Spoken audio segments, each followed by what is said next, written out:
Bom dia, irmãos em Cristo. Louvemos ao Senhor cantando a canção Chikwembu Shaina.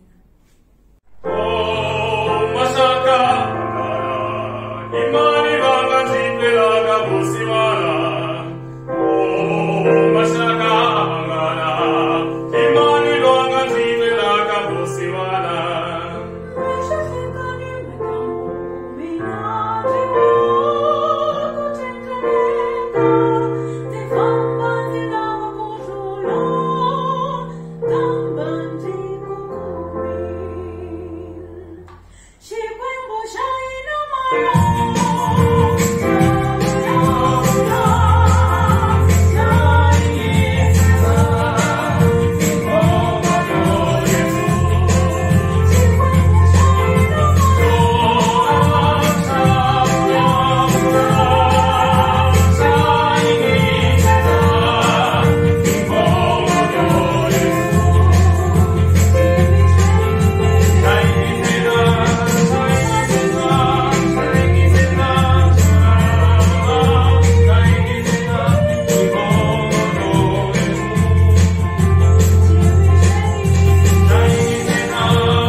Oremos. Por causa da verdade que permanece em nós e para sempre estará conosco. Graça, misericórdia, paz, da parte de Deus Pai e da parte de Jesus Cristo, o Filho do Pai, serão conosco em verdade e amor. Amém. De pé, cantemos o hino 6, Tissimutava Cristo.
Juntos aos rios de Babilônia, ali nos assentamos e nos pusemos a chorar, recordando-nos de Sião.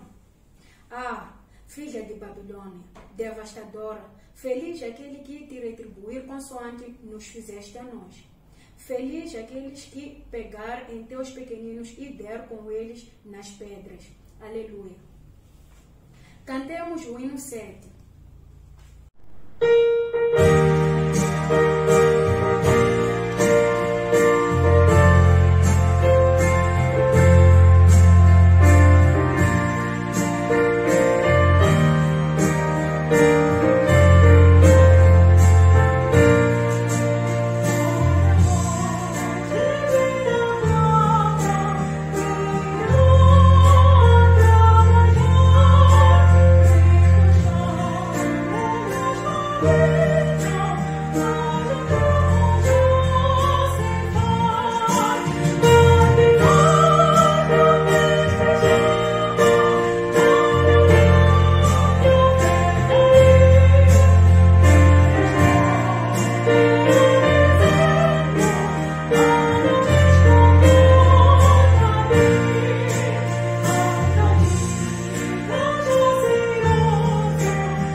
Aconteceu naqueles dias que veio Jesus de Nazaré da Galileia e foi batizado por João no Jordão.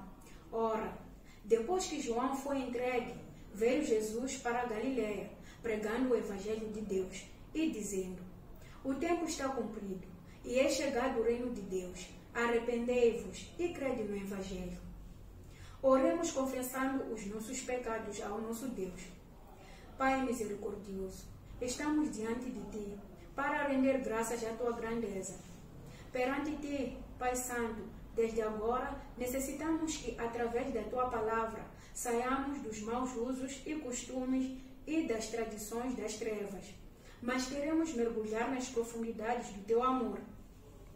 Pedimos perdão dos nossos pecados. Senhor, pedimos para que, mesmo diante das diversas crises e a pandemia de Covid-19 intensifica e dos nossos desafios que ela nos traz, sejamos mulheres e homens de fé, que não deixam de crer em Ti e de segui-lo.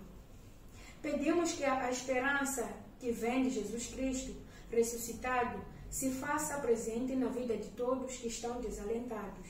Senhor, pedimos por todos que, de maneiras tão diversas e inspiradoras, têm se colocado a seu serviço e ajudando a trazer esperança, acolhida e dignidade.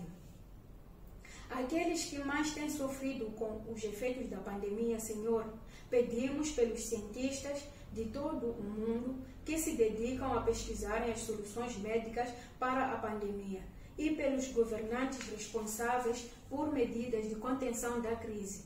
Em nome do nosso Senhor Jesus Cristo. Amém. Amém. Continuemos a confessar os nossos pecados cantando o hino 40.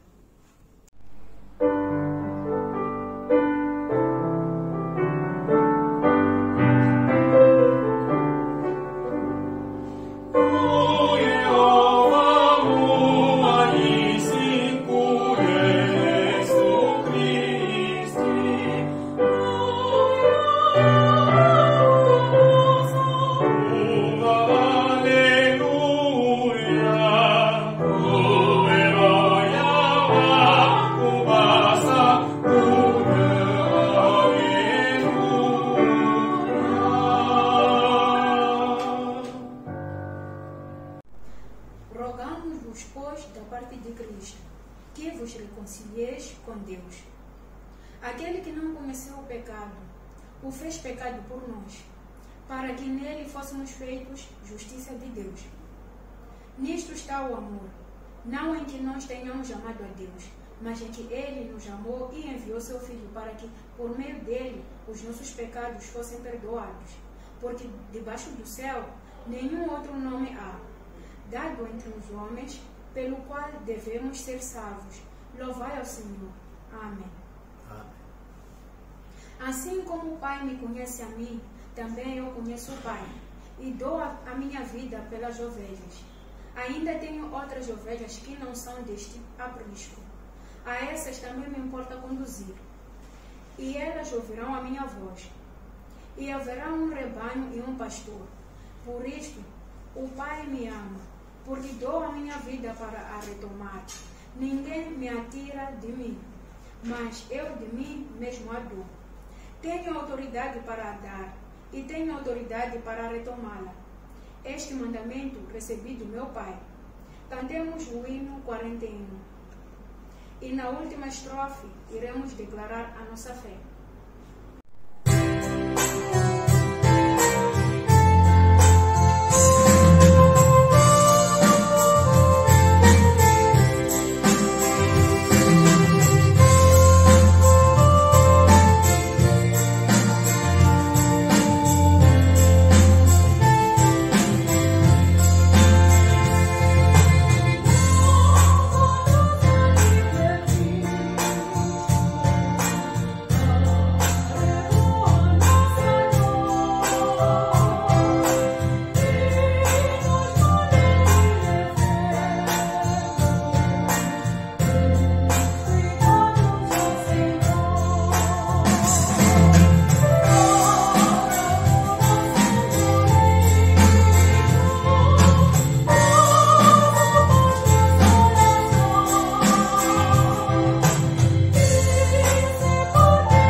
aqueles que o adoram devem adorá-lo em espírito e em verdade.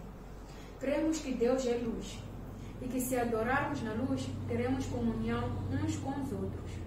Cremos que Deus é amor e que aquele que é nascido de Deus conhece Deus. Cremos que Jesus Cristo é o Filho de Deus e que Deus nos deu a vida eterna, e esta vida está no Filho. Cremos que Ele é a ressurreição e a vida. Quem crê nele, ainda que esteja morto, viverá. Cremos que somos filhos e filhas de Deus e que Ele nos deu o seu Espírito. Cremos que, se confessarmos os nossos pecados, Ele é fiel e justo para nos perdoar e nos purificar de toda injustiça. Cremos que o mundo passa com os seus maus desejos e cobiça, mas aquele que faz a vontade de Deus permanece para sempre. Amém. Cantemos o hino 54. Ofertório dos crentes. Quando, pois, deres esmola, não faças tocar trombetas diante de ti, como fazem os hipócritas nas sinagogas e nas ruas, para serem glorificados pelos homens. Em verdade vos digo, que já receberam o seu galardão.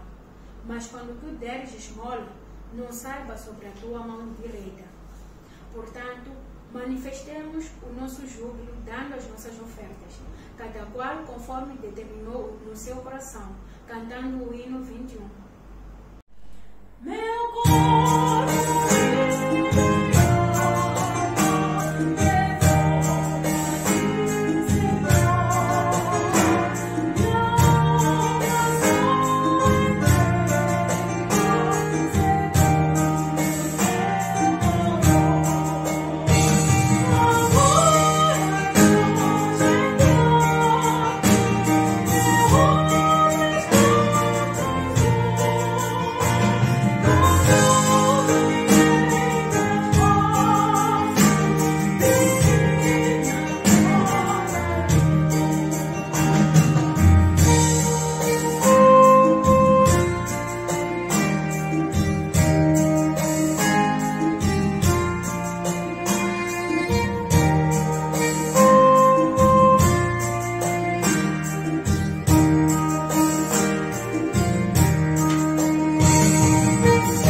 Na verdade, vos digo que quem ouve a minha palavra e crê naquele que me enviou tem a vida eterna. Vós sereis meus amigos se fizerdes o que eu vos mando. Abriremos as nossas Bíblias no livro de Gênesis, capítulo 17, versículo 15 a 16. Deus disse a Abraão: a tua mulher já não continuará a chamar-se Sarai, mas Sara. Hei de abençoá-la e farei com que ela tenha um filho teu. Ainda há de ser mãe de muitos povos e há de haver reis entre os seus descendentes. Por agora iremos abrir o livro de Romanos, capítulo 4, versículos 13 a 25. Iniciemos. Deus prometeu a Abraão e aos seus descendentes que haviam de receber o mundo como herança. Essa promessa não foi por Abraão ter obedecido à lei, mas por ter sido justificado através da fé. Com efeito, se os que são da lei de Moisés fossem os herdeiros, a fé seria inútil e a promessa de Deus não teria valor. Pois a lei atrai o castigo e onde não há lei, não há transgressões. Portanto, é pela fé que vem essa herança. Deste modo, a promessa tem valor para todos os descendentes de Abraão que têm fé como ele, e não só para os que são da lei de Moisés. Assim, Abraão é o pai espiritual de todos nós, tal como se diz na Sagrada Escritura: eu fiz de ti o pai de muitas nações. Ele foi pai por designação de Deus, em quem acreditou. O Deus que dá vida aos mortos e faz existir as coisas que não existiam. Mesmo quando já não havia esperança, Abraão acreditou e assim tornou-se pai de muitas nações, conforme o que Deus tinha dito. Assim será a tua descendência. Abraão tinha quase 100 anos, mas a sua fé não enfraqueceu ao pensar no seu corpo já quase sem vida e ao saber que Sara não podia ter filhos. Em vez de perder a fé e desconfiar da promessa de Deus, a sua fé tornou-se ainda mais forte e deu louvores a Deus, pois tinha a firme certeza de que Deus tem o poder de cumprir aquilo que promete. Por isso, a sua fé foi acreditada como justiça. Ora, as palavras foi acreditada não foram escritas só para ele, foram escritas também para nós, a quem a fé será tida em conta. A nós que acreditamos naquele que ressuscitou Jesus, nosso Senhor, dentre os mortos. Ele foi entregue à morte por causa dos nossos pecados e ressuscitou para a nossa justificação. Amém. Cantemos o hino 2 para a proclamação da palavra.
Amados irmãos, vos saúde em nome de Deus, Pai, Filho e Espírito Santo. Iremos encontrar a nossa palavra de hoje no livro de Marcos 9, capítulo 9, versículo 2 a 9. E 6 dias depois, Jesus tomou consigo a Pedro, a Tiago e a João e os levou sós, em particular, a um alto monte, e transfigurou-se diante deles. E os seus vestidos tornaram-se resplandecentes, em extremo brancos como a neve, tais como nenhum lavadeiro sobre a terra os poderia branquear. E apareceu-lhes Elias com Moisés e falaram com Jesus. E Pedro, tomando a palavra, disse a Jesus: Mestre, bom, é que nós estejamos, mestre, bom é que nós estejamos aqui e façamos 3 cabanas, uma para ti, outra para Moisés e outra para Elias. Pois não sabia o que dizer, porque estavam assombrados. E desceu uma nuvem que os cobriu com a sua sombra.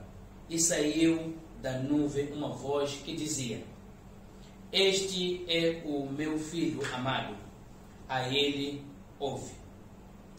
E, tendo olhado em roda, ninguém mais viram, senão só Jesus com eles. E, descendo eles do monte, ordenou-lhes que a ninguém contassem o que tinha visto, até que o Filho do Homem ressuscitasse dos mortos. Esta é a palavra de Deus. Aleluia. Irmãos em Cristo, hoje estamos a celebrar o segundo domingo no tempo de Quaresma. Tempo este que anuncia o sofrimento de Jesus Cristo até a cruz de Calvário, onde será morto e ressuscitado no 3º dia. O Evangelho de Marcos terá sido o primeiro livro a ser escrito, provavelmente em Roma, nos anos 70 depois de Cristo, numa época em que a igreja e os seus cristãos estavam numa dura perseguição. Marcos, nessa altura, apresentava os cristãos como pessoas com medo, mas que não deixavam de evangelizar a palavra de Deus. Marcos apresenta também Jesus como líder servo. Hoje estamos a ler no capítulo 9, onde temos o tema da transfiguração de Jesus. É através destas palavras que nós tentamos adaptar o segundo tema. Devemos permanecer firmes nos momentos difíceis. A transfiguração de Jesus Cristo, que lemos neste trecho, ocorre após o anúncio da sua morte e ressurreição, e que havia sido reprovado por Pedro quando Jesus falou com ele, e é o mesmo Pedro que terá dito palavras as quais Jesus considerou de palavras de Satanás. Aliás, todos os discípulos geralmente não compreendiam quando Jesus falava da sua paixão, da sua morte e da sua ressurreição. Mas, na verdade, o episódio da morte e crucificação e ressurreição de Jesus tinha que acontecer.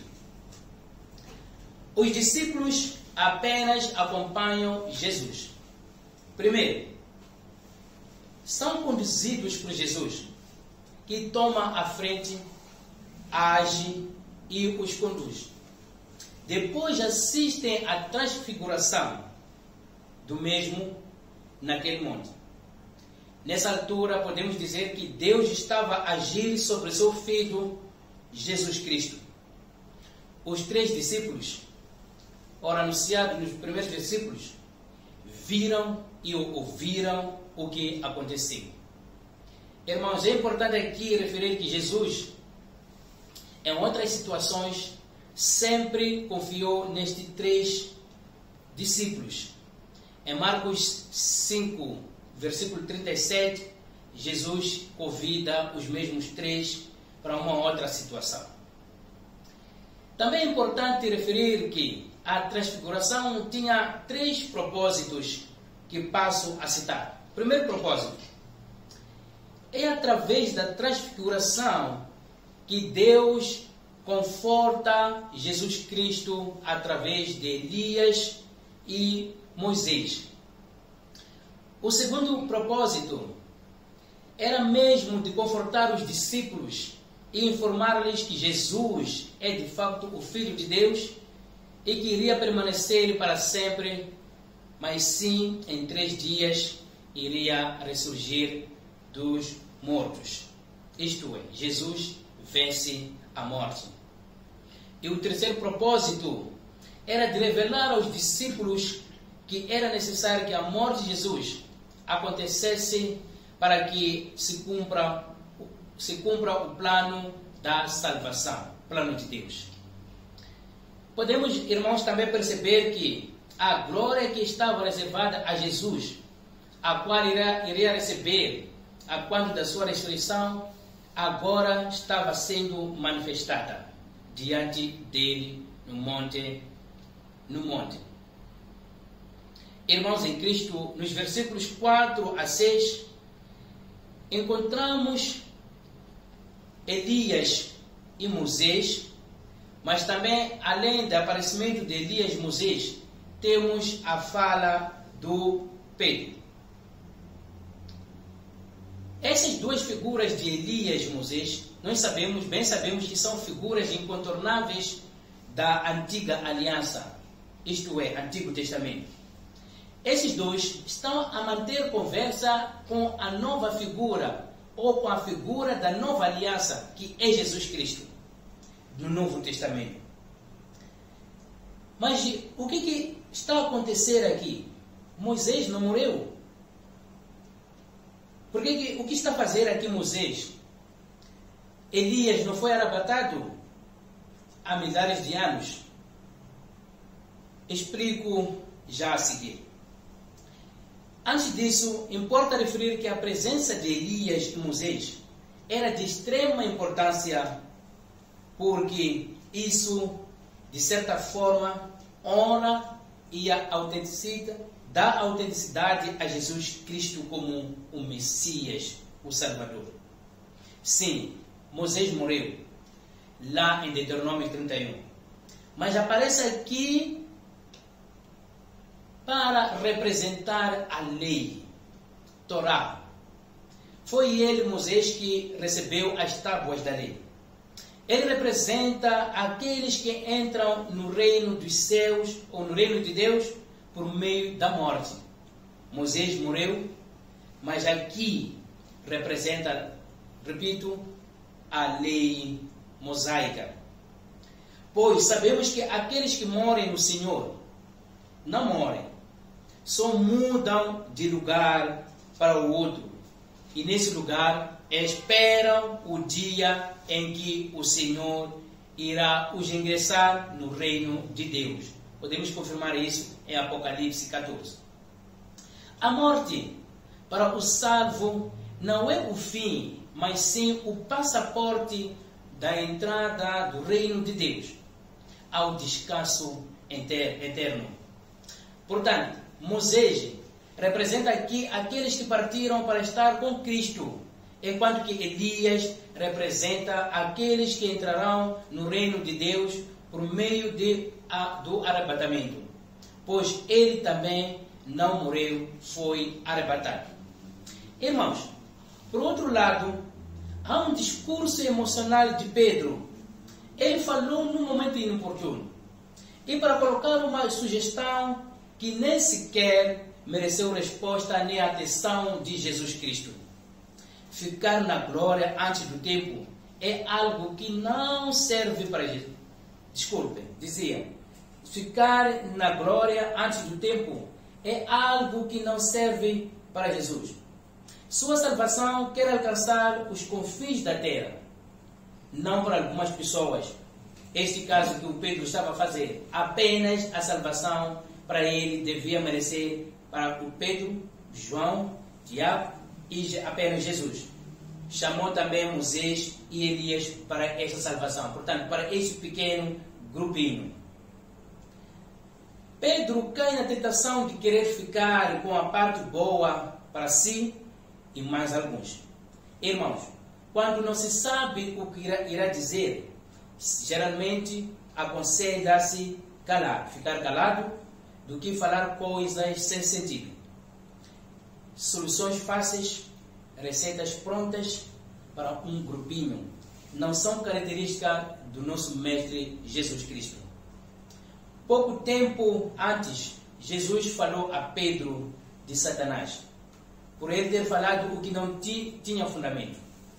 Ora, agora, volta a cometer o mesmo erro. Aqui Jesus nem sequer respondeu. Na primeira passagem, Jesus respondeu, mas aqui nem fez nenhum comentário. Para os discípulos, era tempo de ver e ouvir e calar. Eles deviam aprender a lição no monte. Esse é o sentido da transfiguração. O assunto era entre Jesus, Moisés e Elias. Esses é que deviam discutir o problema. Aqui no Marcos, nos versículos 7 e 8, aparece nuvem. Da nuvem vem a voz. Em outros momentos, a voz de Deus foi ouvida. Porém, há peculiaridade que precisamos observar. No batismo de Jesus, em Marcos 1, versículo 9, a voz do céu se dirige a Jesus pessoalmente, em singular. Tu és o meu filho amado, em ti me comprazo. Aqui no capítulo 9, Marcos não utiliza a segunda pessoa do singular, mas sim a terceira. Ele é meu filho. A voz ouvida dirige-se a demais pessoas.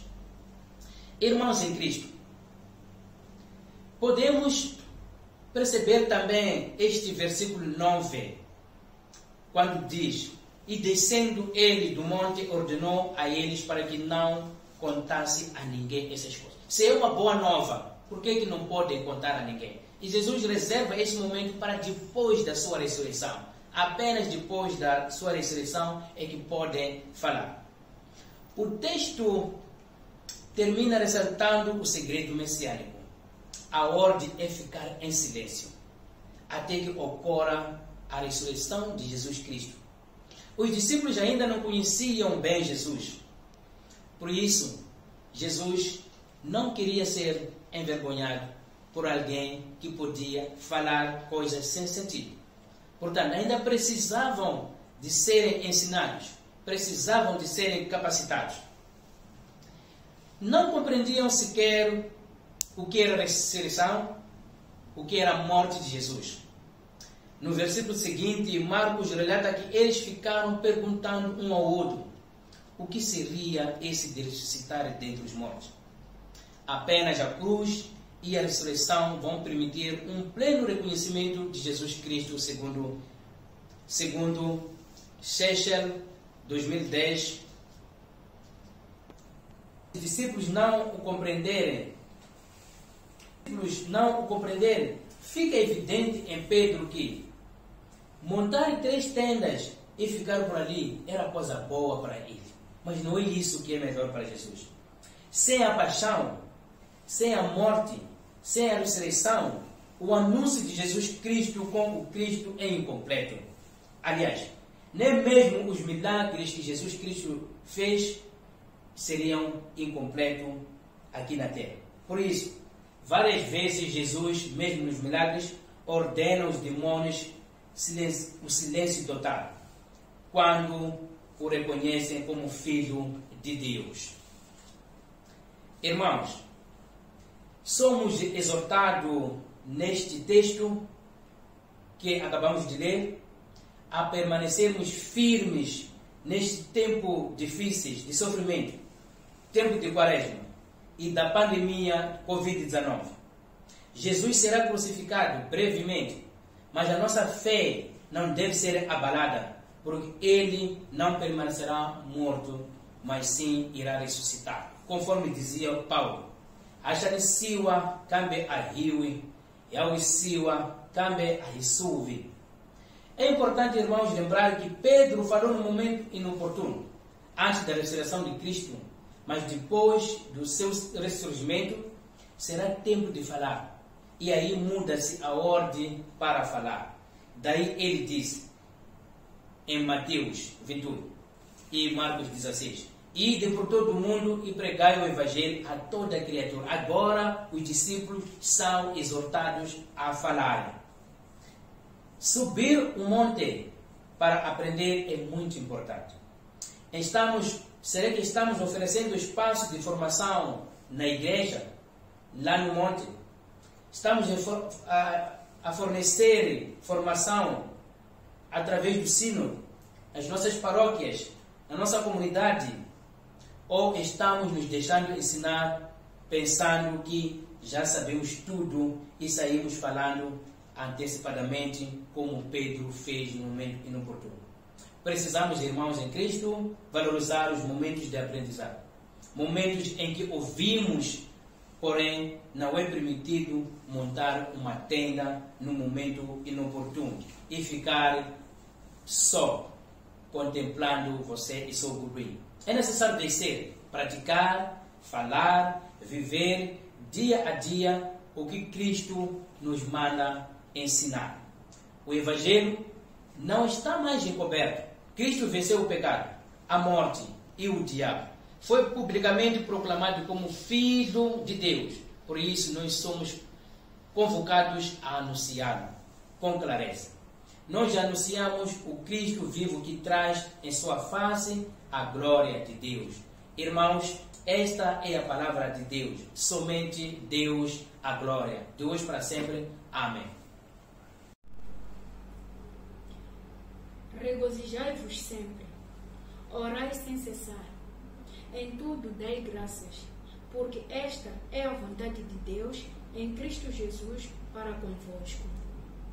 Irei convidar o pastor para que dê a oração de bênção final. Oremos, irmãos. Deus Pai misericordioso, te rendemos graça nesta manhã.